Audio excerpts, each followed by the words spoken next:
today is being resourceful in the digital age, how to use what you've got to get where you want to be. And I think I've become a master at being resourceful because that's actually how I got started. Back in 2008, I dropped out of college. And I dropped out because I was going for nursing, and I only did that because of, one, the money, and two, it was something that my family kind of pushed me into.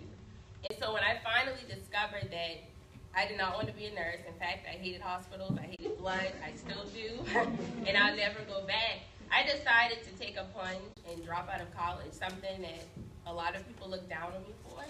And I moved back at home with my mom, and I didn't know what I wanted to do. I didn't know where I wanted to start. I really didn't even know who I was. I didn't know what I was talented in. I just had no clue. And so I found myself on the internet day in, day out, just looking for inspiration, just looking for an answer. And it was through a series of events with family members who kept asking me, like, how do you put this outfit together? Like, how does this look with what? It kind of triggered something in me to say, hey, people are asking you this for a reason, so what are you going to do about it? So I started to research fashion styling. I didn't even know what it was. I didn't even know people made money from doing it. And I came across a book by Kim Maxwell about getting into the fashion business period, how to make money, how to set up your business. And that book kind of triggered something in me like, okay, I want to learn more about this because people are actually making a lot of money doing it. So I'll fast forward a little bit. I did tons of research. I read tons of books. And I found myself in New York City. Now, once I got to New York, it was a whole other story. I went to New York to find out I did not want to be a fashion stylist. That, y'all, let me tell y'all, it's a whole nother ballgame. Melissa can probably relate. It's not as glamorous as you see it on TV and stuff. So I went all the way to New York to find out I did not want to be a fashion stylist. But once I got there, I learned the power of taking one step and allowing that step to push you into other things. And I eventually found myself doing fashion PR for some fashion companies. One being Dean Dine in Beverly Hills, California. And that was a phenomenal experience because it taught me how to be resourceful.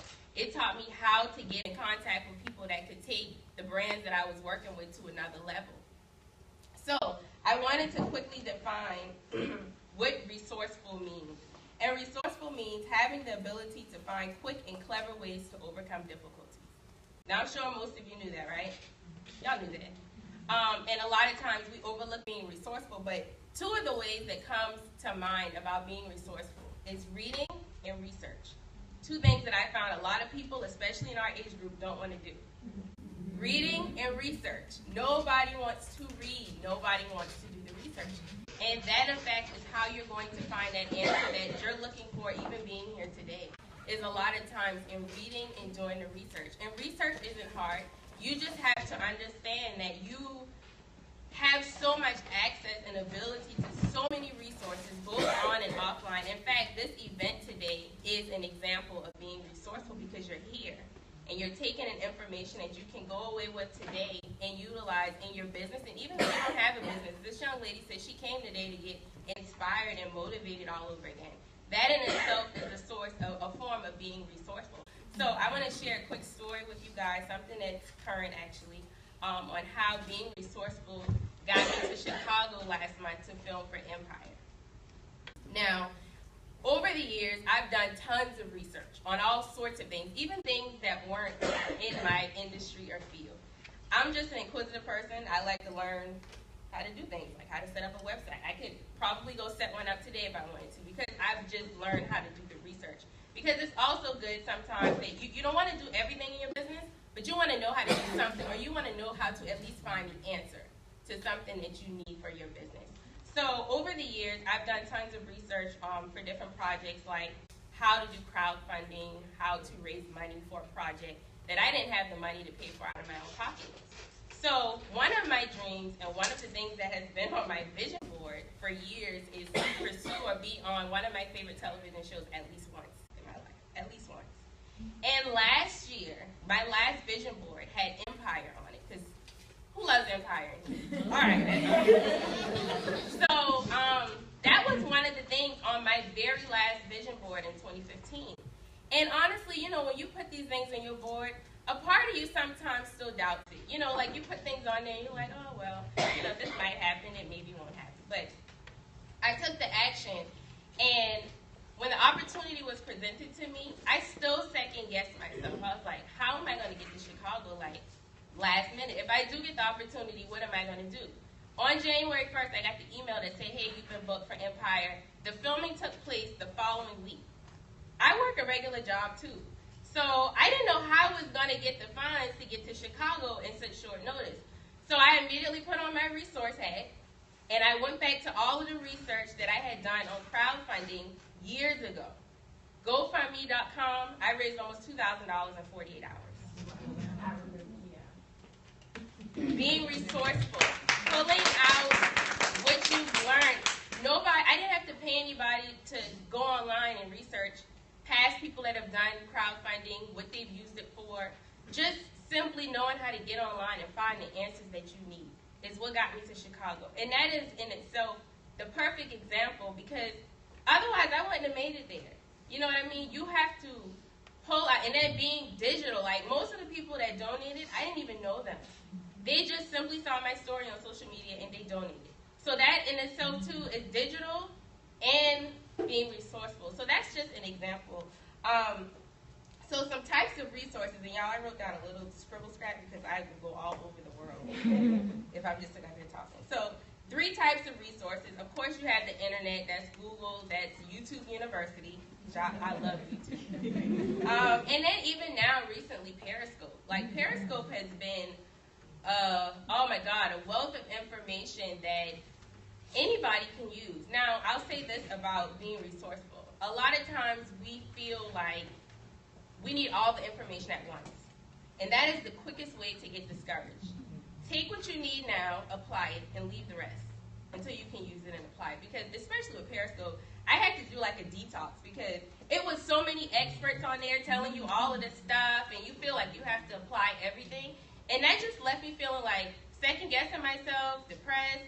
So take what you need now for your business. And I keep using her. But today she wants to be motivated.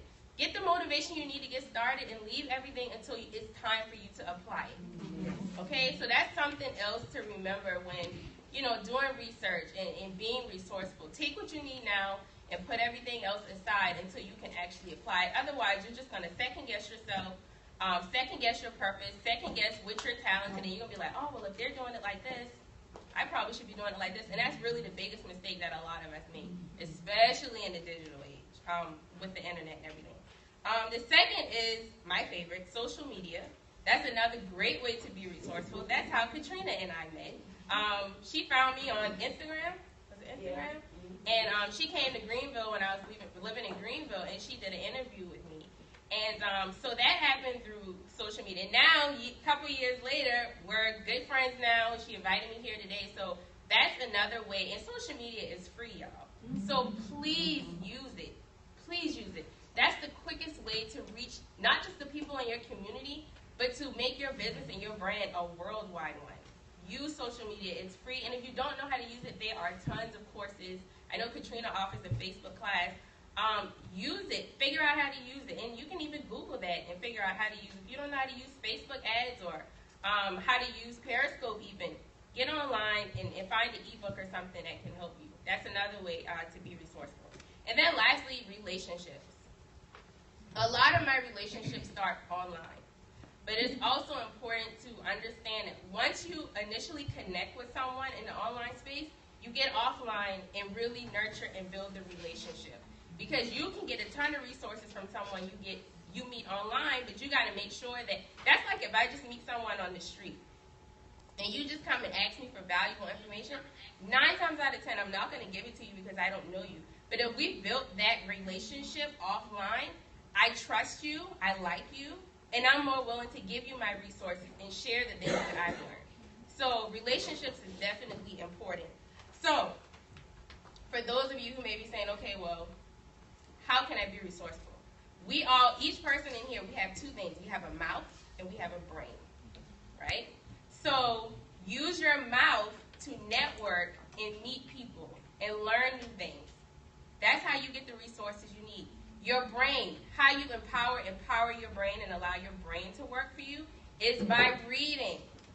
Is by reading. I don't care if it's a book, if it's a blog, if it's an online magazine, but find your niche, find your target, find whatever you're interested in, and read up on it. Become an expert at the things that you love. Like, if somebody asks you about the industry you're in, you should be able to tell them something off the top of your brain. And that comes through getting knowledgeable. And you don't have to go to college to get knowledgeable in your field. Guys, the internet is never ending. It's never ending. And I always say Google is the best friend you can ever have, because there's no such thing as a dumb question. You can literally type whatever y'all are thinking about right now. You can literally go type it in Google, and Google is going to spit an answer out for you. You might have to sift through it a little bit, but Google is the best friend you will ever have. Seriously, stop gonna judge you. Stop gonna say, oh, that's a dumb question. It's just not, you know, and so keep that in mind when you're, you know, doing research and stuff. And I talk a lot about being resourceful in my book, obviously. So that is really all that I have to say about being resourceful is use your mouth, use your brain. Understand that you have to read and do research. You have to read and do research to some extent. I'm not saying read a 500-page book, but find a resource. Some people prefer reading blogs more than they do reading a book. That's fine, as long as you're reading and becoming an expert at what you love. That's all that matters. And you'll find the resources along the way. So build the relationships, make sure you're reading to get knowledgeable, and make sure you do your research. So I hope that this information helps you guys out some way. And I look forward to hearing all the other panelists speak. Thank you so much.